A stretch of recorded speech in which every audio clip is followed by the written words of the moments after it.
Jamás debía acercarlo aquí. Malditos experimentos, a la mierda con ellos. Con usted y su música.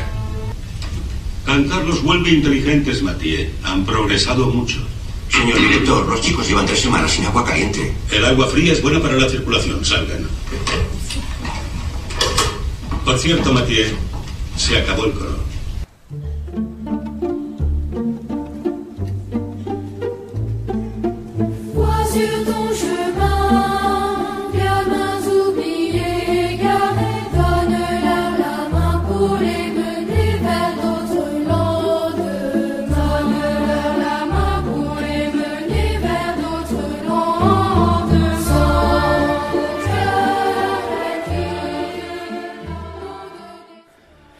Y ahora me recibe Manolo Borges. Manolo Borges tiene que ver mucho con un personaje francés llamado Freinet, que adoptó 30 principios que debo verar en toda situación educativa.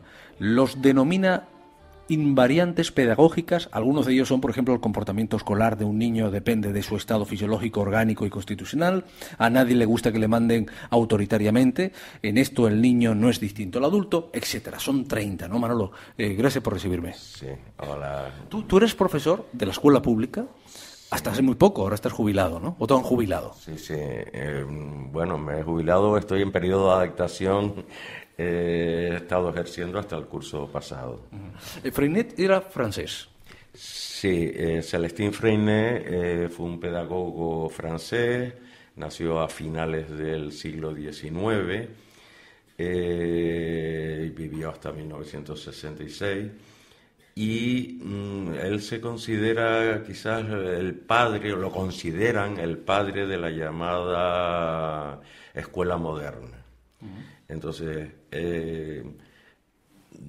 su pedagogía es fruto de, bueno, hay biógrafos de él dicen que es la casualidad porque él fue herido en la Primera Guerra Mundial, tenía una salud muy precaria, no podía imponerse a los alumnos como en la escuela tradicional, y empezó a reflexionar sobre otro tipo de educación en la que el alumno empieza a dejar a ser protagonista y el profesor empieza a dejar de ser un personaje autoritario que impone.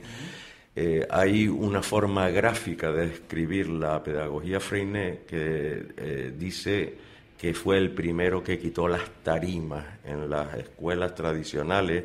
Hasta hace muy poco existían las tarimas físicas en las que estaba la mesa del profesor en pues unos cuantos centímetros por encima de los alumnos, y que eso, aunque podría no ser representativo de nada, pero en la práctica es un símbolo de que el profesor es quien manda, el profesor es quien decide y el alumnado pues tiene un rango inferior. ¿Y cómo llega Manolo Borges a conocer este sistema pedagógico, ¿no? Y claro, porque antes de Freinet, o incluso después de Freinet en España, la letra con sangre entra. Sí, no, por supuesto. El colectivo Freinet de Canarias, al que pertenezco, pues se crea en 1977. Por la pedagogía, ya había muerto Freinet y su pedagogía se impartía pues en muchos sitios del mundo.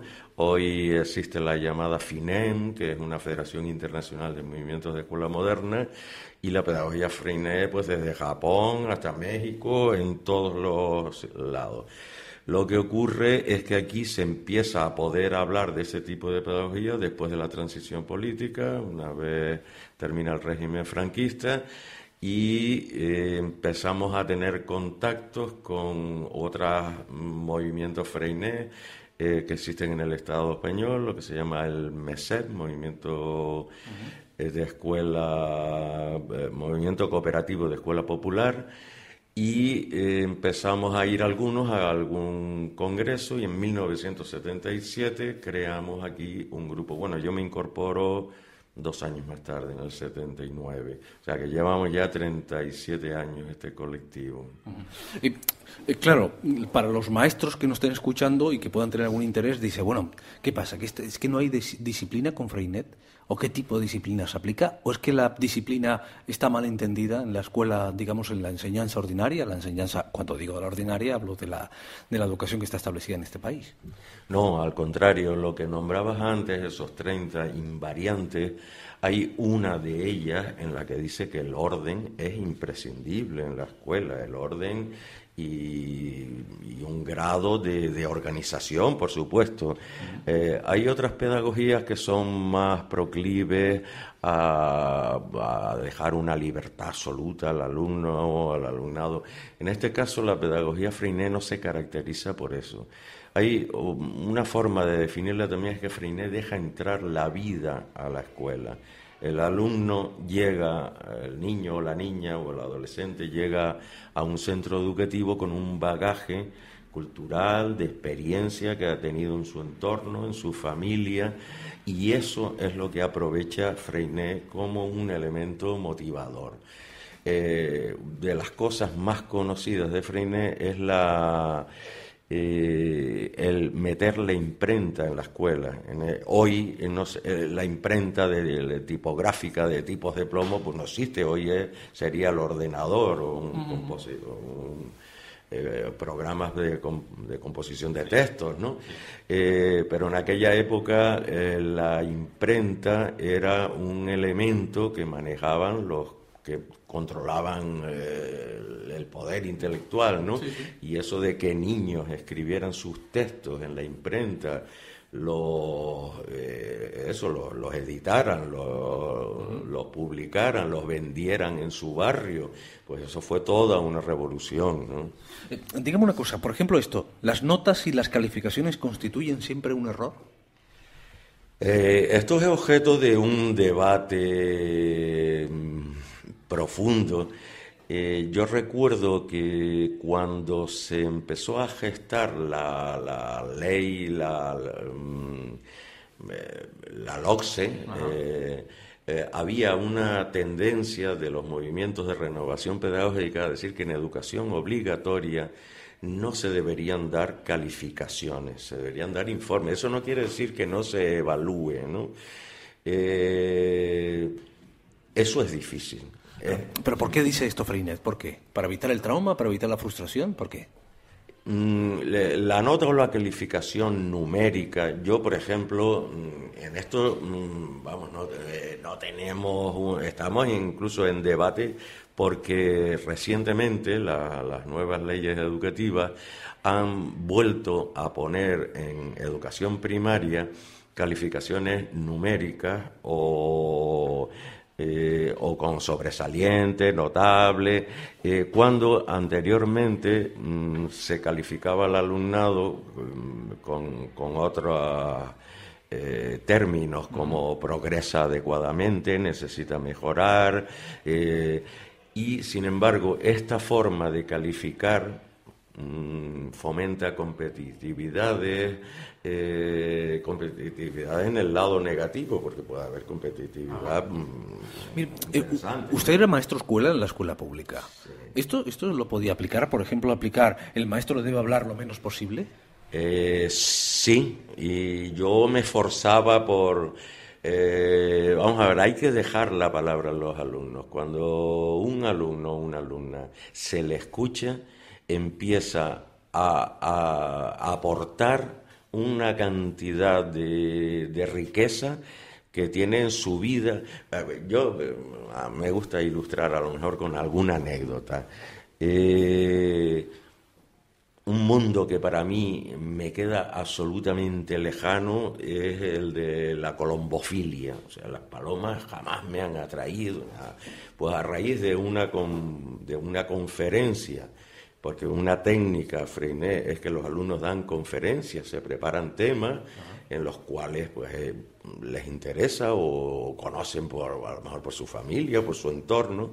Bueno, pues yo aprendí de palomas por un alumno que sabía muchísimo, más, bueno, sabía muchísimo, no, sabía todo, y yo no sabía nada. A mí los alumnos me han enseñado muchísimas cosas, y a raíz de esa motivación, pues se adquieren competencias lingüísticas, ahora pues aprenden a hacer unas presentaciones informáticas y exponerlo a los compañeros. Porque una de las grandes asignaturas pendientes en nuestros alumnos es eso. Por ejemplo, uno ve a los americanos, ¿no? Y parece que esto de la oratoria, de la lingüística, cuando hablo de la lingüística hablo de la expresión, ¿no? De enfrentarte a un aforo, de enfrentarte a un teatro, por ejemplo, ¿no? Una conferencia. Eso los americanos lo trabajan mucho, ¿no? Aquí adolecemos de eso, pero por lo que me está diciendo, por lo que aplicaba Freinet, esto es gasolina para los chicos, ¿no? Sí. El dejarlos hablar, yo en concreto, lo de las conferencias es una técnica. A Freinet se le conoce mucho, incluso más que por su filosofía, sus principios pedagógicos, por las técnicas que empleaba en el aula.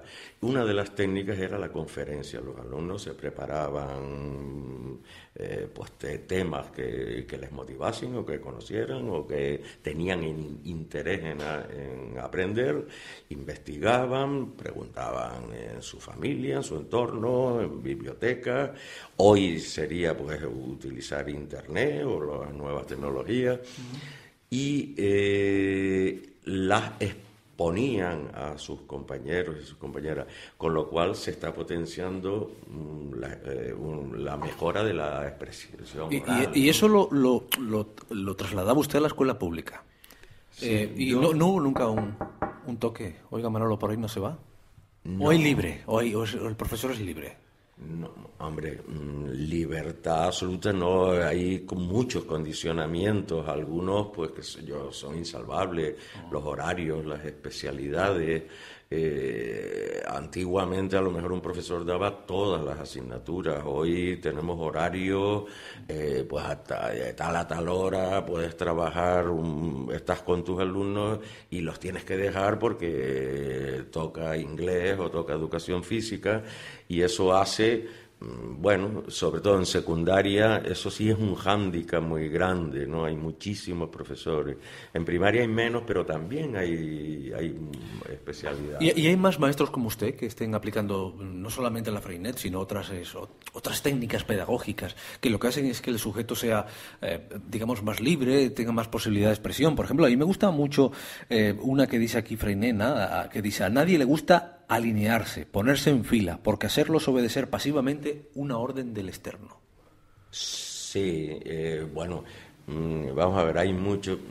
Yo también tuve la suerte de estar 5 años en la Consejería de Educación, en programas, y conozco muchísimos centros educativos de primaria, de secundaria. Conocí en esos 5 años, llevando un programa de la Viceconsejería de Educación, y encontré muchísimos compañeros y compañeras innovadores, con ganas de cambiar cosas, descontentos con los resultados. Quizás lo que se adolece más es de que estos movimientos sean colectivos. El llanero solitario en la escuela tiene dificultades, los cambios son complicados, te encuentras con muchas dificultades, ya no de tanto de tipo material, que también las hay, sino, bueno, dificultades, vencer inercias, los cambios. Pues yo qué sé, te voy a poner un ejemplo. Yo he llevado estos últimos años una experiencia de enseñar a hablar, de aprender a hablar en público en los alumnos, ¿no? Además de las conferencias. Todos los días se ponían ante los compañeros y tenían 3 minutos de una exposición de lo que ellos quisieran, libre, pero después entre todos evaluábamos pues el interés de lo que contaban, la fluidez verbal, las muletillas, y todos los alumnos durante un curso escolar hacían 10 rondas de eso. La mejora de la expresión oral fue increíble. Claro, habría algunos compañeros que me decían, pero tú estás dejando de dar el temario de lengua. Pero es que el temario de lengua, una parte fundamental es saber hablar. Yo creo que yo sí, quizás le daba más prioridad a eso que a algunos aspectos de la gramática convencional. Pero se puede hacer muchísimas cosas. Otra, pues hay dificultades. Mientras no transgredas normas fundamentales, se pueden hacer cosas. ¿Sí?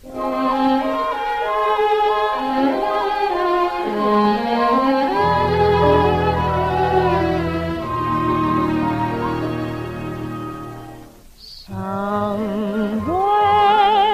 over the rainbow, way up high, there's a land that I heard of once in a lullaby. Somewhere over the rainbow, skies are blue. El psiconeurólogo Howard Gardner nos propuso que la inteligencia es un concepto más amplio y que no siempre correlaciona directamente con el éxito académico. Hasta hace pocos años la inteligencia era medida como un conjunto indisoluble en el que primaban y se premiaban las capacidades lingüísticas y matemáticas, pero llegaron lo que se llama, por lo que lo conocemos comúnmente como las inteligencias múltiples. Y en algunos centros escolares, en uno concretamente, ya lo hemos hablado en este programa, además, tuvimos una oportunidad de hablarlo muy cerquita de las Navidades, se hace esto, ¿no? Y una de esas profes que está en la educación pública, pero que tiene la valentía de llevar esta terapia y de hacer caso a Edward, es a este neuropsicólogo, es Soledad Pomares. ¿Qué es esto de las inteligencias múltiples? Esto es, a ver si lo aprendí la última vez que estuve contigo, esto es, yo puedo ser un muy malito o malo en matemáticas, pero al final resulta que soy muy bueno en lingüística y tú eres capaz de captarlo y no me desechas. Como no soy un monstruo en matemáticas, pero soy un monstruo en otra cosa, valgo, ¿no? Valgo la pena. Sí, uno de los aspectos más revolucionarios de la teoría es que dice que cada uno nace al menos con 2 de las 9 inteligencias que él ha detectado neurológicamente en sus experiencias, en sus experimentos. Él dice que nacemos con 2 o 3 con un potencial genético enorme. Entonces, de esta manera lo que ocurre es que todos somos inteligentes.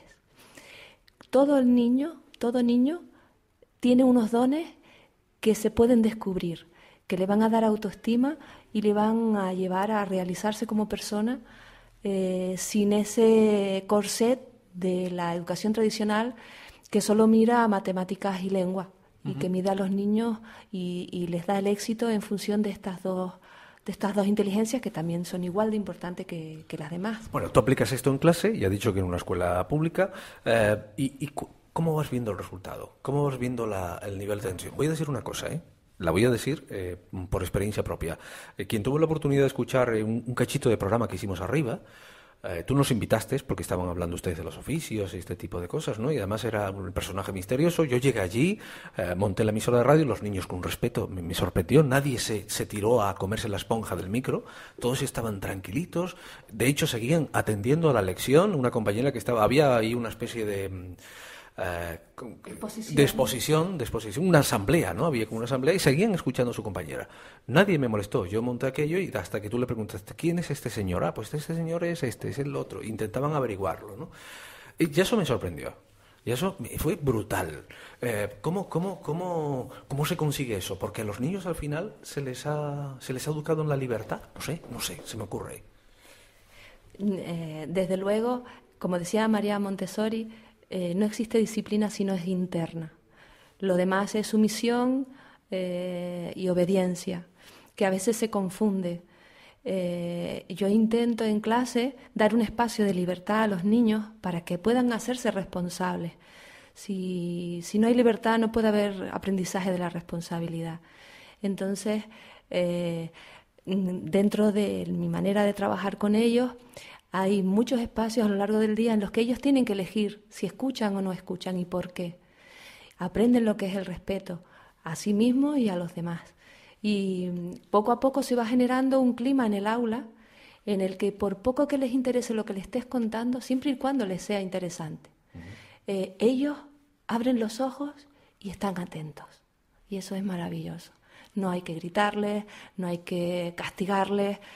Se trata sencillamente de mostrarles algo que les sea mínimamente interesante y haberles inculcado la disciplina interna. Vale, bien. Pero tú no recibiste esa educación. Yo tampoco. Aún así tú eres maestra escuela. Llegaste a ser maestra escuela.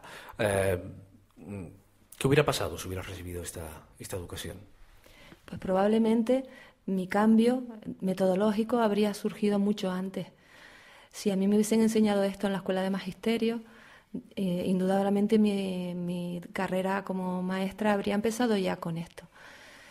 Esto ha sido resultado de un aprendizaje individual que yo he hecho formándome, haciendo cursos, yendo a congresos y a encuentros, leyendo, investigando. Y después llega la valentía, el momento en el que te sientes fuerte y empiezas a cambiar cosas dentro del aula. Y así es como estoy, y sigo investigando y sigo avanzando, porque es un mundo que no se sabe exactamente, no es ABC, no está tan claro, ¿no? Entonces yo voy viendo a medida que voy aplicando la teoría que puedo avanzar en aspectos que antes de empezar no se me habían ocurrido. Lingüística, lógico-matemáticas, espacial, musical, kinestésica, interpersonal, intrapersonal, naturalista, debe faltarme alguna por ahí, pero ¿y cómo averiguamos esto en el sujeto? ¿Cómo lo identificamos? Bien, esta es la primera fase del proyecto en la que involucré a los padres desde que los niños estaban en primero y segundo. Se trata de observar y de pensar en cómo eran los niños desde sus primeros años de vida. Las inteligencias suelen verse porque a los niños les sale de forma natural y fluida ciertas capacidades. Si un niño ha aprendido a hablar tempranamente, o a lo mejor no lo ha hecho tempranamente, pero desde que empieza a hablar forma frases muy largas, utiliza un vocabulario rico, le gusta leer, le gusta escribir, pues ahí hay un indicio de que el niño tiene la inteligencia lingüística. Igual ocurre si lo que hace es pintar o si lo que hace es bailar, que estaríamos hablando de la cinética corporal o de la musical, si lo oímos cantar, porque el oído se puede entrenar hasta cierto punto, pero tienes que nacer con él.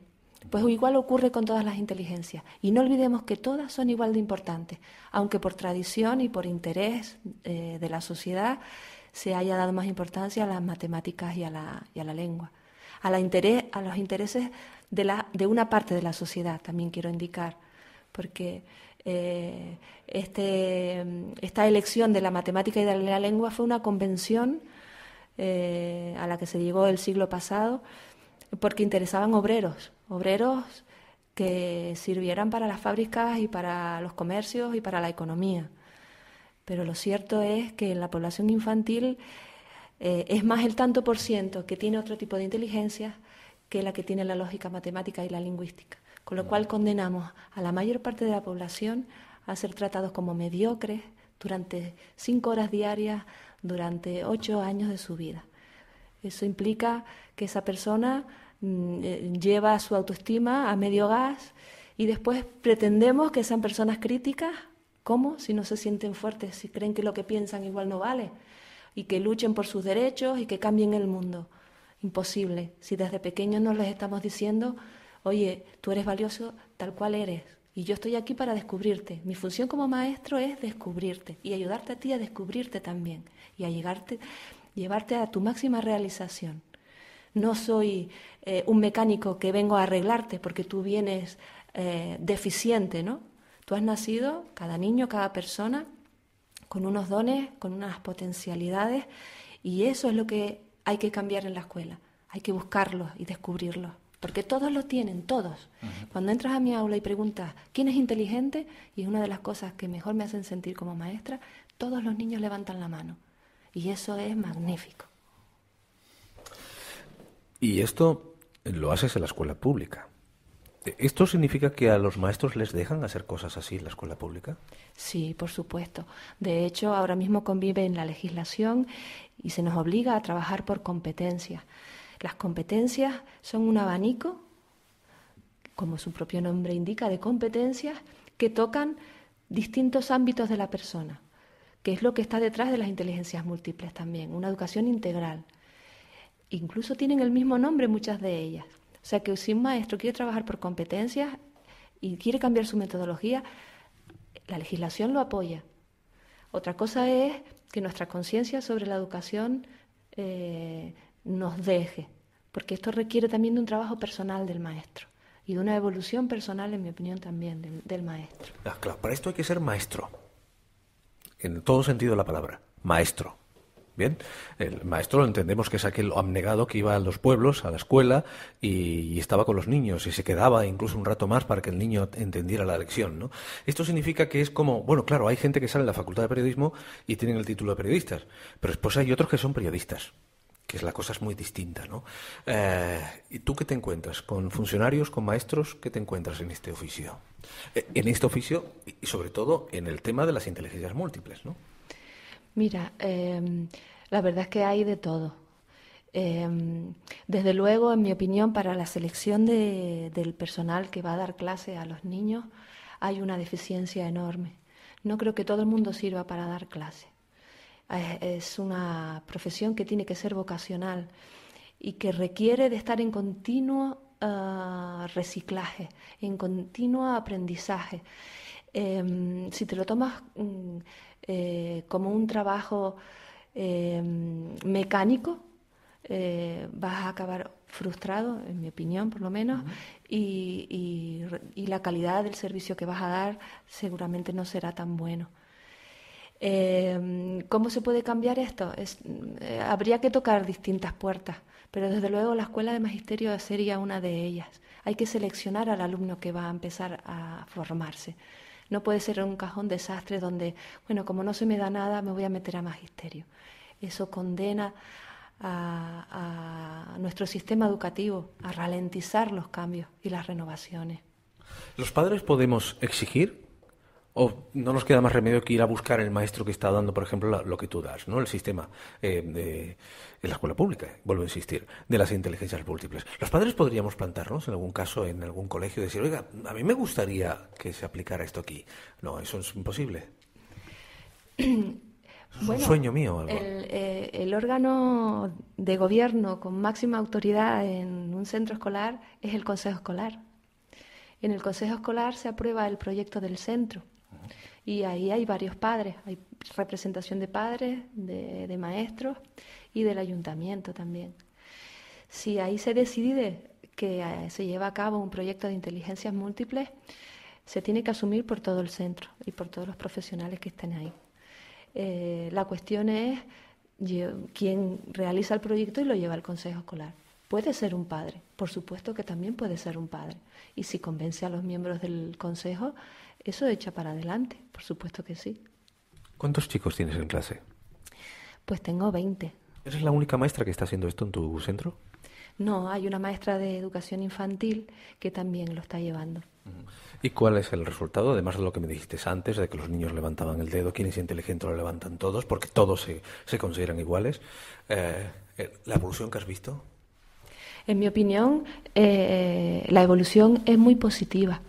Y no solo lo digo yo, el proyecto que el año pasado lo presenté a un premio de educación de la Fundación Claudio Naranjo, un premio internacional de educación, pues el proyecto quedó entre los 5 mejores.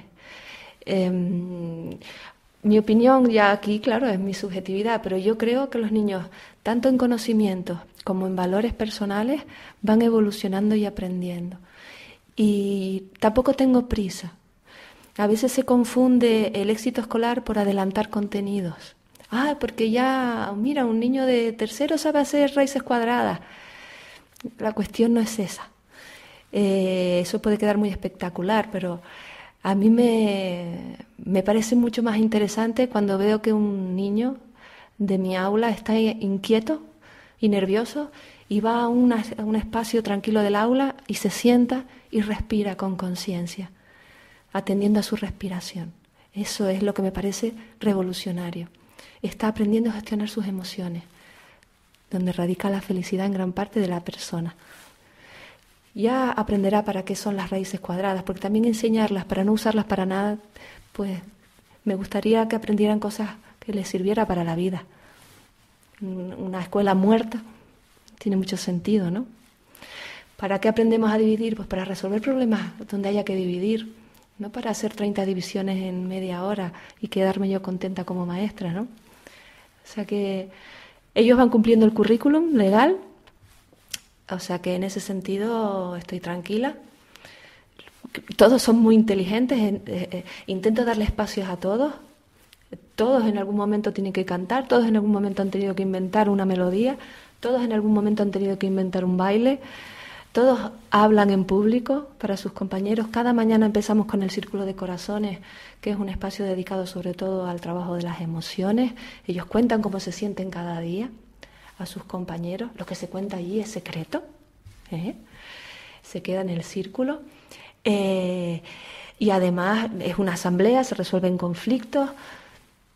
El sistema después metodológico también incluye el trabajo cooperativo, con lo cual estamos ayudando al niño ya a entrar en sociedad, a tener que negociar con su compañero cuando son retos que hay que cumplir en todo el grupo, los llamamos células a los grupos, pues hay que negociar, hay que ser portavoz y cada uno va haciéndolo en su momento. No hago exámenes. Mis exámenes, por ejemplo, de conocimiento del medio, es el concurso con el tema. Se sacan unas preguntas y entonces concursamos. Y para cada célula van saliendo preguntas. No la contestas, rebote. Los otros rápido, mirando a ver cuál era la respuesta, porque algunos no se acuerdan. Si yo les digo, haz el ejercicio 4, 5 y 6, a los 5 minutos ya no saben ni lo que han puesto. Y además muchas veces los miran sin ganas. Pero como están en el concurso, venga, corre, ¿en qué página estaba? Míralo, está aquí, ¿cómo era? Bien. Y es un interés y una motivación que no me cuesta nada y que es mucho más interesante, y yo creo que les cala mucho más que ponerles 5 preguntas en un papel y darles media hora para que me contesten.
Carlos Rivero, gracias por recibirme. Bueno, voy a decir que estoy en la Federación de Enseñanza, FETUGT, porque Caroli pasaba por aquí.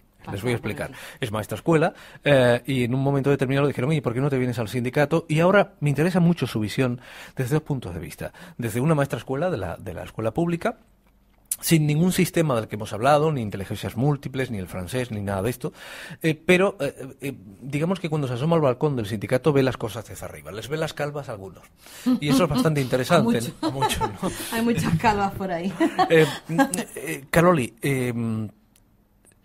estas enseñanzas múltiples, estas inteligencias múltiples, perdón, que es lo que quería decir, Freinet, la Montessori, el sistema Waldorf, todo esto que hace que el individuo sea él, que procura que los individuos nos desarrollemos como tal, ¿no? Que ha dejado detrás esa disciplina o meter la letra con sangre entra y este tipo de cosas, ¿no? Pero esto no es una cosa moderna, no es una cosa nueva, porque mucho de lo que hemos hablado, Montessori, Freinet, ya son personas fallecidas, sí, pero que se dieron cuenta de que un sistema distinto podía cambiar. La pregunta es, ¿ese sistema ya llegó a utilizarse en la República? Sí. Exactamente, precisamente la Segunda República era uno de los que de los métodos que se utilizaban. ¿Y quién se los cargó? ¿Franco o la Iglesia? Digamos que Franco se cargó todo lo que no tenía que ver con su idea. Porque estos sistemas que hacen que el individuo piense. Efectivamente, esa es la base. El individuo piensa, él solo desarrolla su propio aprendizaje, que es la clave. Él es el que investiga, el que experimenta y el que aprende. Pero mira, cuando llegó el Partido Socialista y se reformó la ley de la educación con la LOCSE, hubo muchas cosas de esa enseñanza de la República, tengo entendido. ¿Eso del individuo que pensara en el mismo se lo olvidaron? ¿O se contemplaba? Bueno, se contempla sobre todo en la última etapa, en la LOE también. Lo que pasa es que, bajo mi punto de vista, se quedó corta. La LOCSE se quedó corta, la LOE se quedó corta, porque yo pienso que teníamos esa lacra encima, que son 40 años, que no es bobería. Se nota todavía, ¿sabes? Sí, se nota todavía y mi forma de pensar sobre eso es que yo fui alumna de la EGB y quieras que no, eso cala. Muchísimos de los docentes que siguen hoy en la práctica docente son alumnos de esa etapa y tendemos a trabajar como nos enseñaron a nosotros. O sea, nuestro trabajo repite un poquito aquellos modelos que tuvimos como docentes en la época nuestra como estudiantes. Entonces es difícil, ha sido difícil el volver otra vez a retomar, que aunque en la carrera de magisterio sí estudiabas a Montessori, estudiabas a Freinet, pero después a la hora de llegar a la escuela era diferente. Pero a mí me han contado que los maestros, ustedes, tienen posibilidad de adaptar ese tipo de enseñanzas en clase, tienen cierta libertad.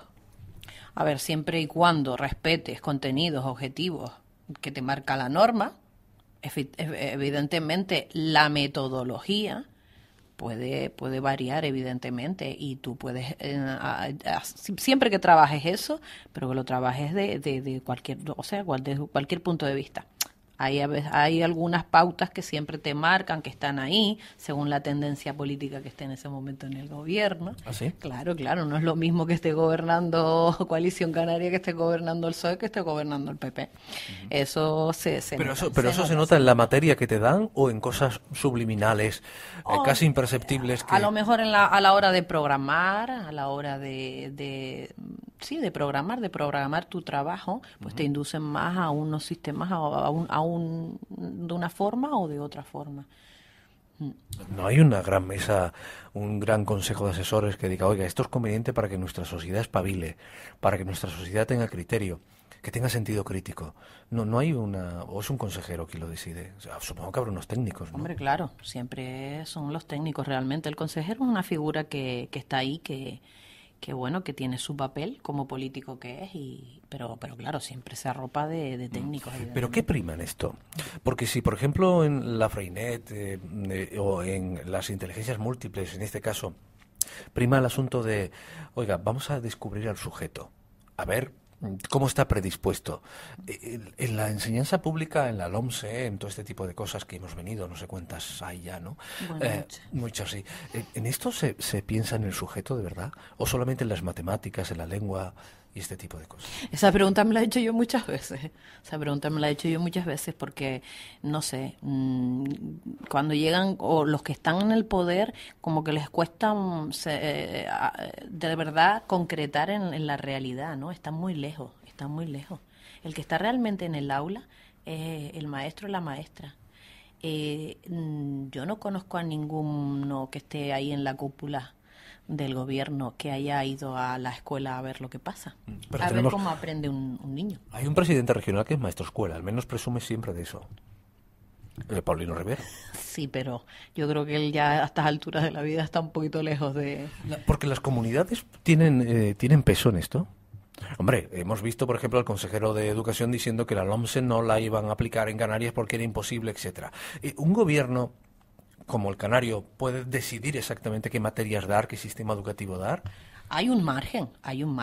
Por ejemplo, ahora con la LOMSE Hay unas materias que son obligatorias, troncales, otras que son a elección de la comunidad autónoma y bueno, y luego están las optativas que son los padres que las elijan.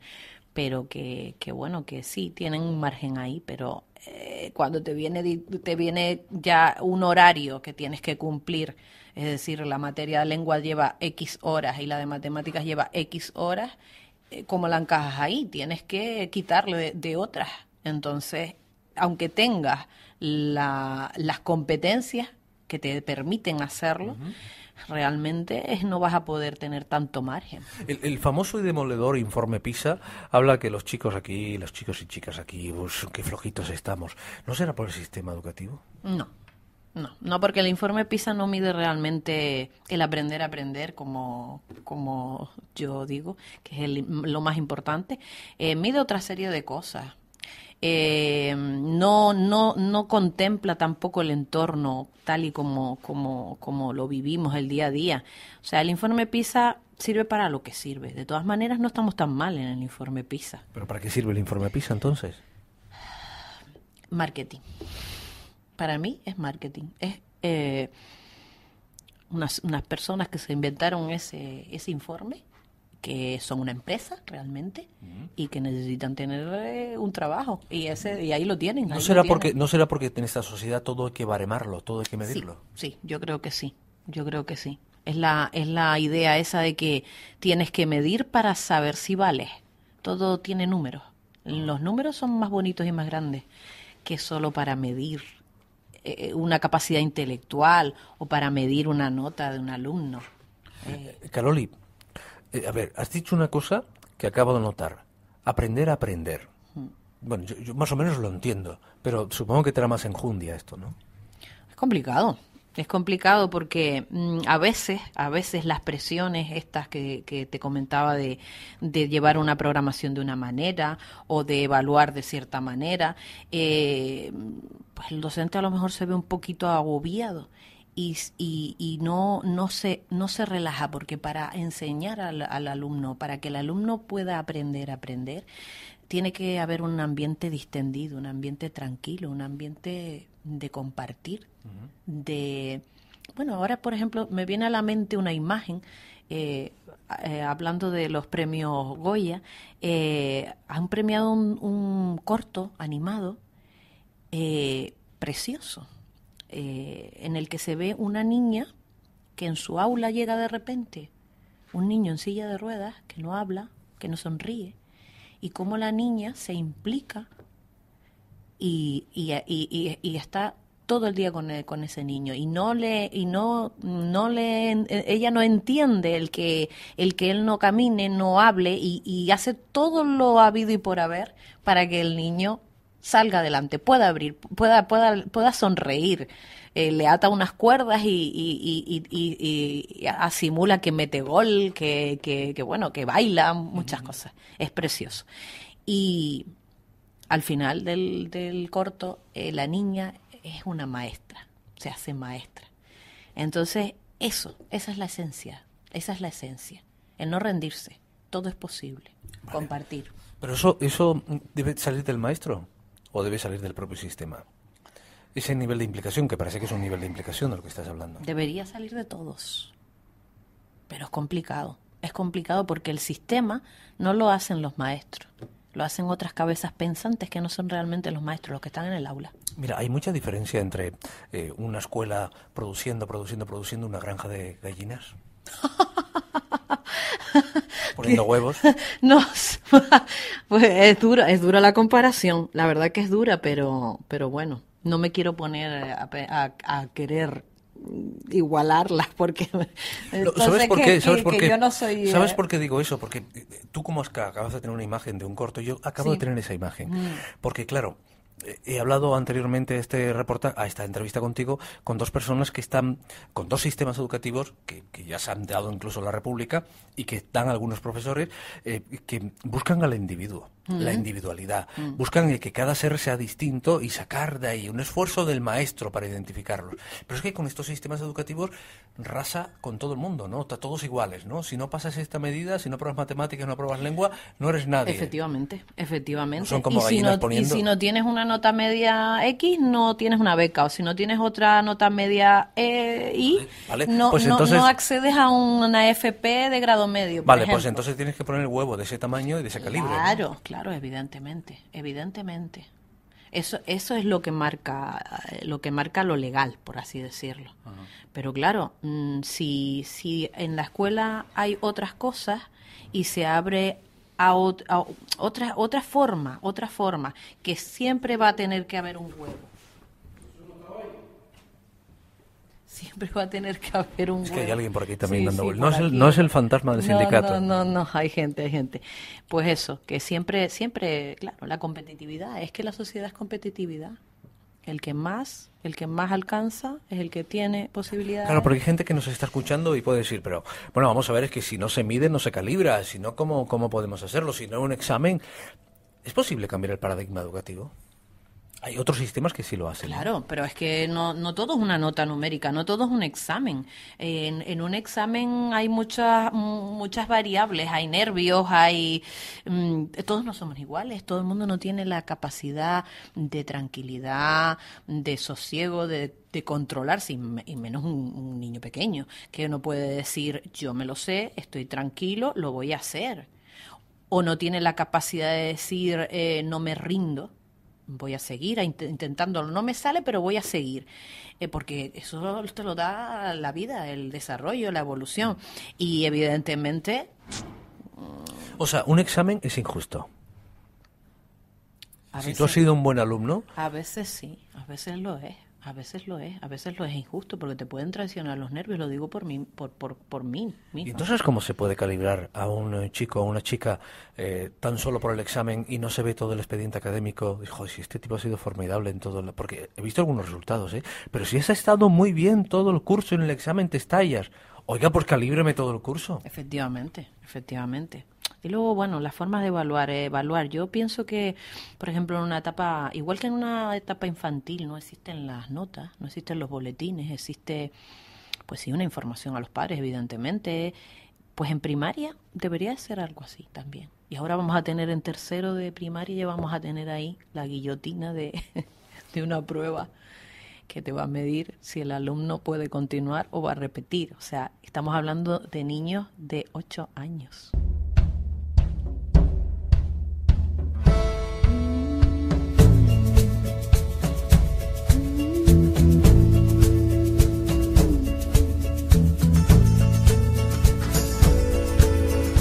Bueno, yo ahora en esta parte del programa estoy en la escuela infantil El Moral y estoy en un aula, que es el mejor sitio donde se puede hablar de educación, ¿no? Claro que sí. Y porque, Miriam, hola, ¿cómo estás? Gracias. Hola, buenos días. Bueno, yo te voy a contar una cosa, te voy a leer una cosa, ¿no? La educación ha de llevarse a cabo como una obra artística en su ambiente libre y creador.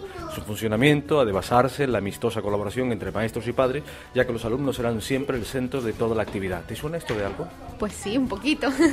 ¿Qué es exactamente? Es uno de los principios que seguimos en esta escuela. La implantó Rudolf Steiner, que es un austriaco, y él tenía unas ideas muy innovadoras, ¿no?, sobre educación y sobre todo para llegar a ser una persona libre, sin influencias de estereotipos, del consumo, ¿no?, que nos invade hoy en día. Bien, aquí estamos en infantil. Bien. Sí. ¿Esta educación es principalmente para infantil? ¿Para primaria? No, existe en Tenerife solo existe la educación infantil de 3 a 6 años, pero en realidad es para todas las edades. ¿Y por qué no se aplica a más edades? ¿Porque no hay otro centro? Sí que lo hay, está en proyecto, está despegando, pero claro, la gente tiene que conocer este tipo de educación para poder crear esa escuela. Sin alumnos no hay escuela, y tiene alumnos, pero son todavía poquitos. Bueno, en este programa estamos tratando el asunto de otra forma de educar es posible. No solamente es posible, sino es exitosa, ¿no? En este caso, ¿cómo podríamos valorar esta? Para que la gente lo termine de entender, ¿no? ¿Qué es lo que reciben los críos aquí? Pues bueno, como puedes ver, ahora mismo están en la parte del día que están en el juego libre, y ellos tienen acceso a todos los materiales que hay en el aula. Pueden pintar cuando ellos quieran, pueden coger, mira, ahora por ejemplo los niños que van a ir a primaria el año que viene están haciendo un telar con lana. Tienen acceso siempre a materiales totalmente naturales, no utilizamos apenas plástico, excepto en los cubos del jardín, las regaderas, y todo lo que utilizan es madera, troncos del bosque, piñas. También tienen cera de modelar, que es cera de abeja. Todos los materiales son naturales. Y también... Un momentito, por favor. Sí, atiéndele. Te están hablando al oído. Estamos en el aula. Además, este aula no tiene nada. Estos niños podrían estar perfectamente en primaria, en cualquier otro centro. Sí, en cualquier otro centro. Estamos hablando de niños, ¿hasta qué edad? Hasta los 5 o 6 años, es la etapa de infantil. Oye, ¿y no puede suponer un trauma para ellos? Claro, yo estoy aquí con una clase que más que una clase parece una habitación, hay un futón al fondo, los niños están saltando por todos lados, están haciendo cosas muy divertidas. Y es una forma de que sean muy permeables, ¿no? Pasar después a la escuela de las aulas y las sillas y la pizarra. A la primaria, esto tradicional. ¿Qué puede suponer para ellos? ¿Qué supone, de hecho? Pues normalmente nosotros tenemos muy buena comunicación con los colegios a los que van. Si van a primaria Waldorf, que te digo que existe, pero está despegando, no hay ningún problema porque todos los maestros estamos en comunicación con ellos. Y en el resto de escuelas a las que van, que son de la escuela pública tradicional, no supone tampoco un mayor choque porque los niños sí, aquí están, eso como tú dices, cada uno está a lo suyo y no tienen ese ritmo, ¿no?, de estar sentados todo el rato, pero sí que vamos trabajando con los niños que van a ir a primaria. Te decía que estaban haciendo un telar porque ellos ya tienen que estar más sentados, ¿no?, más en la actividad lectiva que en la de jugar, ¿no? Y tampoco supone un gran choque porque se está haciendo, la maestra que también está en clase conmigo está llevando a cabo una preparación a la primaria en la que hace juegos con ellos más enfocados a controlar su cuerpo, a estar un poco más centrados, ¿no?, en la actividad lectiva que te decía. Y una de las características que tiene este colegio es que no utilizamos libros, no utilizamos fichas ni nada de eso, y bueno, en la primaria que van a ir sí que van a tener que estar más tiempo sentados, van a utilizar libros. Ajá. Pero a la hora de que los niños vayan a ese aula, no creo lo sé, que no les supone ningún choque, porque ellos tienen una capacidad de imitación y una curiosidad interna que les mueve, ¿no? Y entonces el día que les pongas un libro delante con esas letras y tengan que aprenderlas, su voracidad por querer aprender es tal que lo consiguen en muy poquitas semanas, ¿no? ¿Y se da cuenta Steindler de esto? ¿Cómo se da cuenta? ¿Cómo es este asunto? ¿Cómo se da cuenta que los niños trabajando en libertad, en armonía, con elementos naturales, en aulas no convencionales, sacamos más de ellos? Pues Steiner era una persona muy revolucionaria para su época y no solo creó un tipo de pedagogía, de educación, ¿no?, sino es un todo. Creó la antroposofía, que es la sabiduría del hombre, y en su... Perdón, que estoy oyendo a los niños. Sí, estamos en la clase. He sido yo el que me he metido en la clase. Vale. Los oigo y se me va solo la atención. Entonces él creó, lo que te digo, la antroposofía, que no es solo educación, sino un poco todo, es agricultura biodinámica, que tiene en cuenta los astros, ¿no?, también para como nuestros abuelos que se fijaban en el movimiento de las estrellas. También tiene medicina antroposófica y la educación es una parte más de esa rama de antroposofía. Nos interesa el resultado, ¿no? A los padres nos interesa el resultado. Cuando un padre viene aquí y vendrá convencido previamente o viene investigando a ver qué ocurre. Me han dicho que aquí el niño está mucho mejor. Muchas de las familias que vienen a Santa María del Mar, que es donde estamos, lo hacen pues unas porque a lo mejor han probado en la escuela tradicional y no les convence y entonces buscan otro tipo de educación. Y otros porque quieren otro tipo, ya ni siquiera han probado en la escuela tradicional y ya se interesan desde que son bebés, vienen ya a preguntarnos. Incluso tenemos visitas de papás y mamás que tienen bebé de 18 meses, pero ya quieren buscar escuelas. Y bueno, las visitas las realiza nuestra secretaria y ella les enseña el centro y ya... se convencen ellos solos porque pueden acceder a las aulas, igual que tú estás haciendo ahora, que has entrado dentro del aula, ellos también pueden entrar y ver lo que estamos haciendo en este momento. Voy a preguntarle a Carla, ¿me vienes conmigo y me dices? Vale. Carla, hay dos maestras aquí. No, Carla es una maestra de apoyo. Vale, Carla, a mí hay una cosa que me llama la atención y es que En la escuela tradicional está esto de la disciplina, ¿no? Todo el mundo calladito, tranquilito, hay que atender a la lección. Aquí es totalmente distinto. ¿Tú me lo puedes describir para quien lo está oyendo? ¿Esto cómo sería? ¿Cuál es este tipo, si se puede llamar entre comillas, disciplina, organización, orden? Okay. Bueno, en realidad el maestro se trabaja mucho para que el ambiente de la clase sea una extensión del trabajo interior que hace el maestro. Entonces, claro que es imposible tener a una clase con los niños callados y tranquilos, pero nosotros intentamos que ese ambiente sea de esa forma, pero no de una forma impuesta, sino trabajada poco a poco a través del maestro y a través de la postura y a través de la imitación. Los niños aprenden a través de la imitación. Nosotros no llegamos con contenidos y le explicamos los contenidos, sino que aplicamos las cosas en la práctica. Entonces esa es la forma de aprender.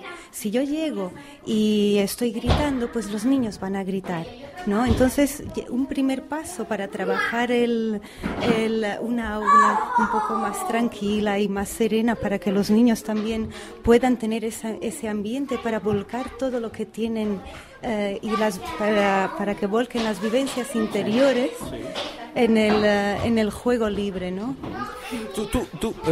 Tú hiciste magisterio. Sí. ¿Estudiaste para... ¿Eres de aquí? ¿Estudiaste sí, aquí? Yo soy portuguesa. ¿Tú eres portuguesa? ¿Lo estudiaste en Portugal, aquí? Sí, no, lo estudié en Portugal. Ajá. ¿Y el sistema es muy parecido al español tradicional, digamos? No. En realidad pensaba que el sistema español estaba un poco más evolucionado, pero cuando yo llegué, aquí en la universidad eran 3 años de educación infantil, maestro de educación infantil, y en Portugal eran 4. Ahora está todo más... El programa está... Sí, he tenido que homologar mi título, por supuesto. Y aparte de esto, pues he hecho un curso de 3 años de pedagogía Waldorf. ¿Y por qué el curso de la pedagogía Waldorf? ¿Por qué? ¿Qué es lo que te convence? Bueno, un profesor o un maestro, en este caso nosotros somos maestros de educación infantil. Creo que lo que nos mueve es realmente proteger el momento de la infancia. O sea, hoy en día lo que me he dado cuenta es que está, entre comillas, muy en la moda el antelar los procesos, ¿no? Ay, mi niño, si con 3 años ya sabe escribir, ay, a los 4 ya sabe inglés, ya sabe mover el móvil, el ordenador, y entonces la gente, sin darse cuenta, está antelando procesos que realmente no son sanos para la vida de este niño y de este futuro adulto, ¿no? Es como si estuviéramos haciendo tejiendo un saquito y en que aún el saquito no está terminado de tejer, pero ya estamos llenando con cosas dentro, ¿no? Pues en primer lugar la relación entre ellos. Cuidamos mucho el encuentro con el otro y calidades a nivel social, el saber estar. 1, 2 y 3. Chao, chao, para vos y para mí. Chao, chao, para vos y para el jardín. Despacito.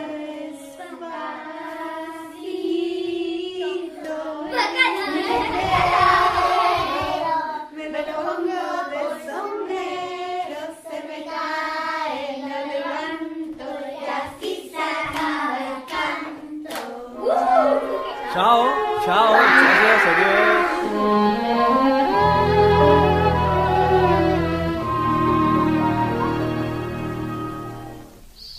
Somewhere over the rainbow, way up high,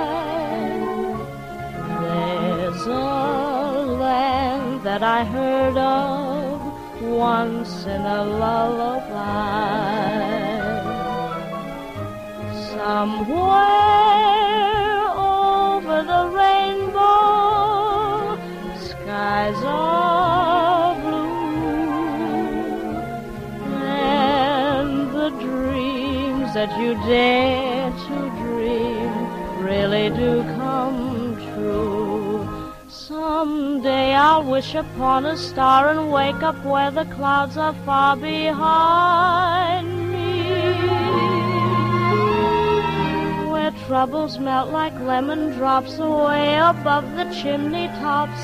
That's where you find me.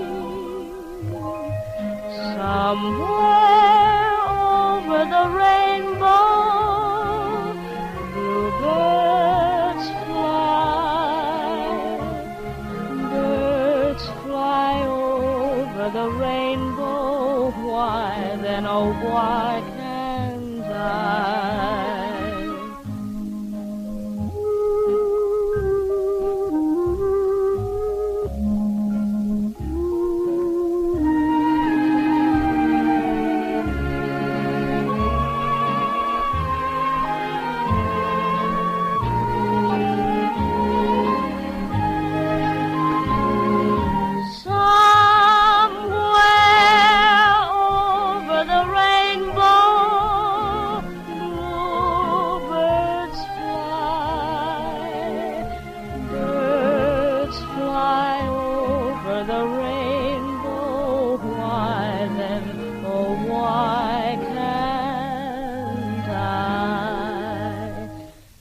Happy little bluebirds fly beyond the rainbow.